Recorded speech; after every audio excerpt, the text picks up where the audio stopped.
প্রতিটা বাসার থেকে যে এক একটা ফ্যামিলিকে বুটস দিয়ে লাথি দিতে দিতে বেয়নেট দিয়ে খোঁচাতে খোঁচাতে বন্দুকের বাজ দিয়ে মারতে মারতে যে তাদেরকে কোয়ার্টার গার্ডে নিয়ে যাওয়া হয়েছে সেই খবর তো আপনারা কখনো প্রচার করেন না। কারা নিয়েছে সেটা?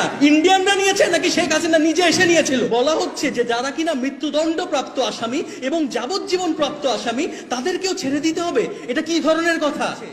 বারে বারে বলা হচ্ছে যে একটা ন্যারেটিভের কথা যে শুধুমাত্র শেখ হাসিনা আর ইন্ডিয়াই বুঝে এটা করিয়েছে।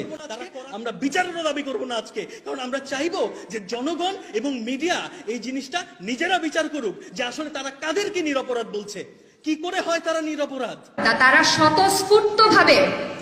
তারা স্বতঃস্ফূর্তভাবে অংশগ্রহণ করেছিল।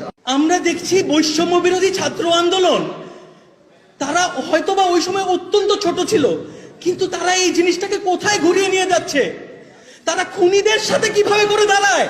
এবং আমার ভয় হয় যে কবে জানি মিডিয়াতে আমি দেখব, আমার ভয় হয় যে কবে জানি আমি মিডিয়াতে দেখব যে হায়দার হোসেনের আমি চিৎকার করে কাঁদিতে চাহিয়া করিতে পারিনি চিৎকার গানটা তখন বাজানো হচ্ছে যখন কিনা নিরপরাধ বলে মিডিয়ার সদস্যদেরকে জেল থেকে বের করা হচ্ছে।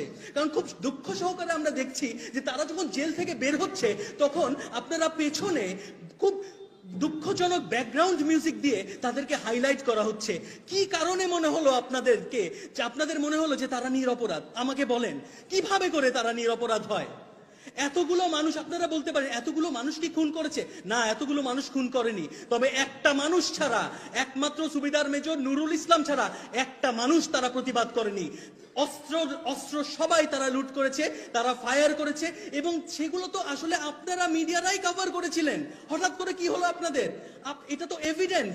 এবং তারা এখন যারা কিনা এই মুহূর্তে জেলে আছে